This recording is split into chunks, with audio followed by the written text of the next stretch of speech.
Rain poured from the sky as Owen trudged down the muddy street of his childhood neighborhood, the same one that hadn't changed in 20 years. Peeling paint on the fence, a rusted mailbox leaning to one side, and the faint scent of wet grass, it was all the same. Everything was frozen in time, except for him. He had grown, aged, and hardened from years of emotional frostbite served by those who were supposed to love him. From as far back as he could remember, Owen lived in the shadows of someone else's spotlight. His younger brother, Mason, had been the family's crown jewel since the day he picked up a soccer ball at age 6. Their father, Greg, once a high school athlete derailed by an early knee injury, had made Mason the vessel for his own unfulfilled dreams. With a glimmer in his eye and a constant stream of praise, Greg coached, trained, and worshipped Mason like he was the next national sports icon. And Owen? Owen was the glue. The invisible thread that held things together while Mason soared. When Greg left his job to focus on Mason's training full-time, Owen took a part-time gig at 13, cleaning dishes at a local diner. His mother, Linda, never asked where the extra grocery money came from, she just said thank you when the fridge wasn't empty. As Mason rose through the ranks of local and regional soccer leagues, Owen missed school dances and field trips to pick up shifts. He mowed lawns in the summer, stocked shelves in winter, and later worked warehouse nights to pay for his own tuition while still wiring money home to help with rent and Mason's training camps. "I just want us all to succeed," Owen used to say. He believed in family, even when family didn't believe in him. Mason, meanwhile, became the legend of the neighborhood. His face was splashed on local newspaper covers, his matches were weekend pilgrimages for the family, and Greg boasted about him at every gathering like he'd already won an Olympic medal. When Mason graduated from a sports academy, the entire family threw a party. Owen's college graduation, by contrast, passed with a text message from his mom, "Congrats. We're proud of you."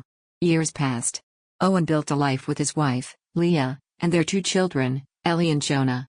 His world was modest but full, his kids adored him, Leah was his anchor, and he worked hard in logistics to give them the kind of stability he never had. He never told Leah just how much he was still sending home, every month, quietly covering his parents' rent shortfall, topping up utility bills, and occasionally bailing Mason out of financial messes. It wasn't out of obligation. It was habit. It was hope. Hope that one day, maybe, they'd see him too. But that recognition never came. At every family dinner, the pattern was the same: Greg recounting Mason's latest match like it was front-page news, Linda passing around photos of Mason's kids in designer clothes. When Owen tried to share Ellie's science fair win or Jonah's piano recital, conversation would drift. Greg would pivot with, "That's great, son. Mason, how's that new striker position working out?" Owen could handle being overlooked. He was used to it. But when his children were treated like accessories instead of family, something inside him began to twist. The night the line snapped came during a late spring dinner, where the long table was dressed in white linen and flanked by relatives. Ellie, beaming with pride, spoke up after dessert. "I won first place in my state math competition. There were over 200 kids," she announced, eyes sparkling as she held up a tiny plaque she brought along. Greg barely looked up. "That's good," he muttered, turning immediately to Mason's 10-year-old. "Hey champ, how's that striker training going? Any goals last week?" Ellie's hand trembled as she placed the plaque down. Her face fell, and she stared at her untouched slice of pie. Leah reached under the table and squeezed Owen's hand, her knuckles white. Then came the final cut. Their grandfather, Alton, a man of few words and cold eyes, leaned back in his seat and sipped his brandy. He glanced around the table and cleared his throat. "You know, when I'm gone, I want the family legacy to live through someone who elevates the name, makes it respectable, proud." Owen raised his eyes. Alton locked gazes with him and added, "You work in a warehouse, right? Not the kind of mark anyone remembers. I mean, what do you leave behind? A paycheck?" Silence stretched. Leah's grip tightened. Ellie looked like she was about to cry. Jonah hunched in his chair, cheeks burning with shame he didn't understand. "And you," Alton continued with a smirk, "you're not even a real Carson anymore. You gave up being one the day you decided mediocrity was enough." The room was frozen. No one defended Owen. Not Greg. Not Linda. Not even Mason, who just looked away and took a sip of water. Owen felt like he was underwater, his ears ringing, the air thick with disappointment. It wasn't rage that surged through him, but release. A cold, sudden clarity. The years he had given, The birthdays he missed while working overtime, the sacrifices Leah had made to keep the lights on back home, none of it mattered. They would never see him. And they would never see his children either. That night, after tucking Ellie into bed and reassuring Jonah that none of it was his fault, Owen stood alone in the kitchen, staring at the cracked ceramic mug in his hand. "I've done enough," he whispered to no one. For the first time in his life, he meant it. The morning after that dinner, Owen woke up with a stillness in his chest that felt foreign, like the air inside him had finally stopped being borrowed. The memories of his daughter's crushed smile and his grandfather's words still replayed, but instead of flooding him with sadness, they clarified his resolve. He wasn't angry anymore. He was done. That afternoon, he sat down at the dining table with his laptop and bills spread around him. Leah walked in, drying her hands with a dish towel. "You're really going to do it?" she asked quietly. Owen didn't look up right away. He clicked into his banking app and hovered over the recurring payments he had set up years ago. Mortgage supplement to his parents? Cancelled. Grocery money every first of the month? Cancelled. Emergency stash transfers to cover Mason's surprise expenses? Also cancelled. "Yes," Owen replied. "I'm not funding my own erasure anymore." Leah walked over and gently placed a hand on his shoulder. "They're going to notice. I hope they do." And notice, they did. The first month passed in silence, which surprised Owen more than anything. He figured someone would call, maybe Greg pretending it was all forgotten, or Linda with her usual guilt-coated sweet talk. But there was nothing. He suspected they just assumed he was late. That the dependable son, no, the dependable servant, would soon fix the oversight. Then the second month hit. It was a Thursday when his phone rang. Mom blinked on the screen. He considered letting it ring. But part of him wanted to see what she would say. "Hello?" he answered. "Oh, sweetheart," came Linda's voice, sugary as ever. "I think there was a little mix-up. We didn't get your transfer last month. Or this month. Maybe the bank?" "No mistake," Owen said simply. A pause. Then a light laugh. "Oh, don't be silly. Of course there's a mistake. You've always helped us. You know we count on you." "I'm done, Mom. I'm not sending money anymore." Silence. Then her tone shifted, sharp like glass under velvet. "Is this about what your grandfather said?" "He's old, Owen. You're being too sensitive." "No," Owen replied. "It's about you sitting there while he said it. You didn't blink. You didn't flinch. You didn't say a word. You're punishing us over one awkward dinner?" She hissed, the false sweetness now fully gone. "I'm not punishing anyone. I'm just not volunteering anymore to be treated like I'm invisible." Before she could hurl back another barbed comment, he hung up. 2 days later, Greg called. Unlike Linda, he didn't waste time with pleasantries. "What the hell is this? You think you can just pull support like that?" "I don't think anything," Owen replied calmly. "I've decided. We raised you. We fed you. And this is how you repay us?" "You raised Mason," Owen said, eyes narrowing. "I raised myself." The silence was heavier this time.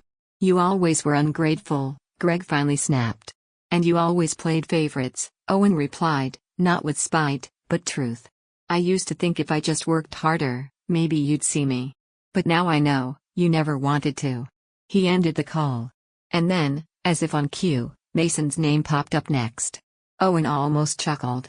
Mason was always the diplomat of the family, the one with the smooth voice, the shoulder pats, the grin that disarmed every critic. But Owen knew the charm for what it was, a tool. "Owen," Mason greeted casually. "Heard about the whole cutting off mom and dad thing?" Owen said nothing, letting the silence stretch. "I mean, I get it," Mason continued, chuckling. "Things got tense, but come on, man. They need you. We all do." Owen leaned back in his chair, staring out the window. "You struggling again, Mason?" "A beat. Look, it's been rough lately. Sponsorship dropped. My car's in the shop. It's not like I'm asking for much." There it was. The real reason. "Let me ask you something," Owen said. "Have you ever helped me?" "What?" "I mean it. Ever once. Did you ever put money in when I needed help with Jonah's surgery? Did you ever show up when I was laid off for 2 months? Come on, man. That's not fair." "No. You know what's not fair? You getting praised for breathing while I broke my back just to be tolerated. You're being selfish," Mason snapped, the mask finally slipping. "For the first time in my life?" Owen said, smiling faintly. "Yeah. And it feels good. He hung up. That evening, over dinner, he shared what happened with Leah and the kids. Ellie looked up from her mashed potatoes and asked, "Are we going to see them again?" Owen paused, then said, "Probably not for a while." Jonah glanced between his parents. "Is that bad?" Owen reached across the table and took both their hands. "No. It's finally good." Weeks passed. The silence returned, but this time, it wasn't peaceful. It was calculated. He received no calls, no texts, no emails. And then, like a storm gathering behind a ridge, it hit. His cousin forwarded a screenshot of a post in the family group chat. It was a message from Greg, long and performative. "It breaks our hearts that our eldest son has turned his back on us. After all the years of love and support, he has chosen selfishness over family. Thankfully, Mason continues to honor our values. But as for Owen, we no longer consider him part of this family." Beneath the message were heart emojis, sad face reactions, and a few "so sorry" replies from distant aunts and uncles. Owen's hands curled into fists. Leah sat beside him, scrolling through the same message. "They're trying to smear you," she said. "Make you look like the villain. I know. What are you going to do?" Owen stared at the screen, then locked his phone and set it down, face down. "Nothing," he said. "Let them talk. They've already lost me. That's all the punishment they'll ever need." And with that, he walked into the living room where his children were laughing over a board game. For the first time in his life, he felt like he wasn't pretending. He wasn't playing a role to earn someone's love. He was just being himself. And that was enough. The news came on a gray Sunday morning, the kind that always felt heavy even before tragedy arrived. Owen's phone buzzed against the kitchen counter as he was flipping pancakes for Ellie and Jonah. He glanced at the screen. A text from his cousin. "Grandpa Alton passed away early this morning. Funerals on Wednesday. Thought you should know." He stood still for a long moment, spatula frozen in midair. Leah walked in behind him, instantly reading the mood. "What is it?" "Alton's gone," Owen said quietly, finally flipping a pancake that had started to burn. Leah touched his back lightly. "How do you feel?" He let the question linger in the air. Then he said, lighter. "That's the best way I can put it." It wasn't that Owen wished death on anyone. He didn't feel rage or joy, just release. The man who had stared him in the eyes and told him he didn't deserve the family name was no longer a shadow he needed to dodge. He had already mourned Alton. Not the body, but the bond that never was. The funeral was a grand affair, just as Owen had predicted. Alton had always obsessed over legacy and image, and even in death, he was still putting on a show. Sleek black cars lined the street. Distant relatives flew in from other cities. Former business partners came in tailored suits to pay their respects and sneak peeks at the family fortune. Owen attended, but he stayed in the back. He wasn't there to make amends. He wasn't there to cry. He stood quietly, hands clasped, eyes lowered, paying the respect that duty demanded, but his heart did not. Greg spotted him across the church but didn't acknowledge him. Linda pretended not to see him. Mason walked around like a miniature politician, shaking hands, hugging guests, all while wearing the smug satisfaction of someone who knew his inheritance had just been secured. After the service, mourners filed into Greg and Linda's house for the post-funeral gathering. Owen debated leaving then and there. But something told him the final chapter still needed closing. He stepped inside, navigating familiar furniture and unfamiliar faces. The house smelled like furniture polish and catered food. Conversations buzzed in soft, respectful tones. He made it 5 minutes before Mason found him. "So," Mason said, approaching with a drink in hand, "guess you heard about the will." Owen gave a tired smile. "Let me guess, he left it all to you." Mason chuckled. "Not all. Mom and Dad get a decent share too. But yeah, I got the bulk." "Guess he really did believe in legacy, huh?" Owen nodded. "Figures." Mason blinked. "You're not even mad?" "Why would I be?" Owen said, voice steady. "I knew who he was. I knew who all of you were. You sound like you don't care." Owen leaned in slightly. "Because I don't. I didn't want his money. I wanted a father. A family. But that ship's been underwater for years." As he turned to leave, Linda's voice rang out from across the room. "Owen, wait, before you go, we should talk." He paused. Leah was standing by the doorway and met his eyes. She gave a small nod. "Do what you need to do." He turned back. Greg stood beside Linda, arms crossed, lips tight. Clearly, this was planned. We think it's time to move forward, Linda said, her tone solemn, like she was announcing a ceasefire. Start fresh, Greg added reluctantly. Owen raised an eyebrow. Fresh as in? Forgetting that you disowned me to the entire family group chat? Mason interjected smoothly. Come on, man. It wasn't like that. Emotions were high. Greg sighed. You have a stable job now. A good income. And with Mason focusing on his coaching certification, things are tight. It's time you step up again. For the family. There it was. Not an apology. Not an acknowledgement of the pain. Just a new ask wrapped in empty reconciliation. Owen let out a sharp laugh, short and joyless. You really think I'm that stupid? He asked. You ignored me for months. Called me selfish. Labeled me no longer part of the family. Grandpa leaves me nothing. And now suddenly, I'm back in the family because you need money? Linda's face twisted. It's not about money. It's about support. Did Daniel support me when Jonah got pneumonia and I couldn't cover the hospital bill? Owen snapped. Silence. Did any of you come visit Ellie after her award ceremony, when she begged for her grandparents to be there? More silence. You didn't raise me. You used me. You raised Mason. You shaped your entire world around him, and I was just the backup plan in case he stumbled. Greg clenched his jaw. We did our best. No, Owen said. You did your best for him. For me? You did the bare minimum and expected me to thank you for it. He took a deep breath and looked around at the house, polished wood floors, the leather couch he helped replace one Christmas, the upgraded appliances he partially funded. You won't get another cent from me. Not because I hate you, but because I finally love myself enough to stop being your safety net. As he walked away, Mason stepped in front of him. You're really gonna do this? Walk away from your own family over what? Some old arguments and money? Owen looked him dead in the eye. No, Mason. You walked away from me a long time ago. I'm just finally accepting it. He walked out into the brisk air, each step feeling lighter. Over the next few weeks, the calls returned. First soft, then firm. Then angry. Then desperate. He ignored them all. One day, a text came in from Mason. They're struggling. You're really okay with this? Owen replied. They're not struggling. They're just mad the faucet's turned off. Mason. You're being selfish. Owen. Yeah. And it feels incredible. He blocked the number after that. What followed was silence. Not cold. Not angry. But peaceful. Whole. The silence that followed was strange. Not the kind that felt like punishment, but the kind that crept into Owen's life like a gentle fog, soft, quiet, and unfamiliar. After years of being bombarded with calls, guilt trips, and constant reminders of what he owed his family, the lack of noise was jarring. He woke up the morning after blocking Mason's number and, for the first time in years, didn't instinctively check his phone for requests or demands. No texts about overdue utility bills. No cryptic guilt-laden voicemails. Just peace. The house felt different now too. Lighter. At breakfast, Ellie excitedly talked about her new art project at school. Jonah chimed in with a story about the class pet hamster escaping and hiding inside a shoe. The kids were laughing. Genuinely laughing. Owen realized something. They weren't waiting for the next interruption.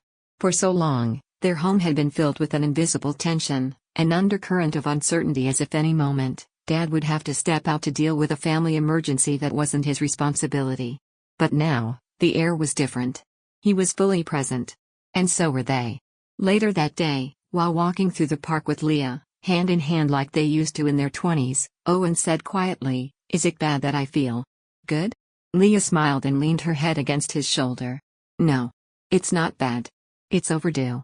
They sat on a bench beneath a sprawling oak tree while their kids raced across the playground, screaming with joy. "You know," Owen continued, "for a long time I thought love was payment. Sacrifice. Giving until you had nothing left." Leah nodded but didn't interrupt. "I thought that if I kept giving, they'd eventually see me. That one day, someone would say, 'Hey, Owen's been holding this family up all along.' But they never did. They never were going to." "They saw you," Leah said, reaching for his hand. "They just never appreciated you. Because they knew you'd never stop. Until now." Owen exhaled. "And you? You never asked for anything. But you stayed through it all." Leah smiled. "Because I knew one day, you'd see yourself the way we do." That night, Owen sat on the floor of the living room with Jonah, helping him assemble a Lego spaceship. Ellie was curled up on the couch beside Leah, sketching in her art notebook. It wasn't a grand moment, it wasn't the birth of a child or some major career win. It was ordinary. And in its ordinariness, it was everything Owen had ever longed for. As the weeks turned into months, Owen's life began to truly transform. Without money constantly draining from their account, their finances finally stabilized. The pressure of being the endless provider for people who never offered gratitude lifted, and suddenly Owen and Leah could breathe. They took a small family trip to the mountains, just a weekend cabin getaway, nothing extravagant. But it was the first vacation Owen had ever taken without his phone blowing up with urgent needs from his parents or Mason. They built a fire, played board games, and watched the stars in silence. "I don't remember the last time I laughed this much," Ellie said one night, roasting marshmallows. "That's because we were too busy pretending everything was fine," Jonah added with surprising insight. Owen turned to look at them, really look. His daughter's eyes sparkled in the firelight. His son had finally stopped shrinking into himself at every group setting. They were blossoming. "I'm sorry," he said softly. The kids looked confused. "For what?" Ellie asked. "For letting them make you feel small. For not protecting you sooner." Leah reached across and squeezed his hand. "You did the best you could. And now? Now you're doing even better." Back home, Owen's days settled into a rhythm. He worked his shifts, helped the kids with homework, cooked dinner with Leah, and spent evenings on the porch with a book or quiet conversation. There were no secrets anymore. No emotional debt collectors hovering in the background. Just life, real, present, and fully his. Sometimes, he'd catch himself waiting for the other shoe to drop. For the cycle to begin again. But it never did. Eventually, people stopped asking awkward questions. Distant relatives who initially took Greg and Linda's side began to quietly fade away. A few even reached out with tentative messages, hinting they understood now. Some apologized. Owen never responded. Because the truth was, he didn't need closure from them. The closure had come the day he finally said, "No more." Then, one afternoon in early spring, as Owen was raking leaves in the yard, his phone buzzed with a number he didn't recognize. He hesitated, thumb hovering over the screen, then answered. "Owen?" said a low, tired voice. It took him a second to recognize it. Mason. There was no smugness now. No smooth talk. Just rawness. "What do you want?" Owen asked, instantly on guard. There was a pause. "It's Dad," Mason finally said. "He's sick. Real sick. It's bad." Owen didn't respond. "He's asking to see you," Mason added. Still, Owen said nothing. "Don't you even care?" Mason's voice cracked, not from anger, but desperation. And that was the thing. Owen searched himself, looked deep down for some emotion. Guilt? Regret? Grief? But there was nothing. Not because he was heartless, but because he had already buried his father years ago. Not physically, but emotionally. The man who should have protected him, praised him, shown him what it meant to be loved unconditionally, that man had never existed. Only the echo of a legacy-obsessed patriarch remained. "I've already mourned him," Owen said quietly. "I just did it earlier than you." He ended the call. Weeks later, Greg passed away. Mason sent one final message. "You didn't even come. You really are selfish." Owen stared at the screen for a long time. Then he typed back. "I learned from the best." He blocked the number again, this time for good. And when he put his phone away, it didn't hurt. It didn't sting. It felt like the final page of a story he had outgrown. He stepped outside into the warm spring air, where Leah and the kids were waiting by the car. They were headed to Ellie's art showcase at school. Jonah clutched a homemade bouquet to give his sister. "Ready, Dad?" he asked with a grin. Owen smiled. "I've never been more ready." As he pulled the car door closed behind him and started the engine, he realized, this was the legacy he would leave behind. Not money. Not some forgotten family name. But love. Presence. Peace. And for the first time in his life, Owen finally felt free.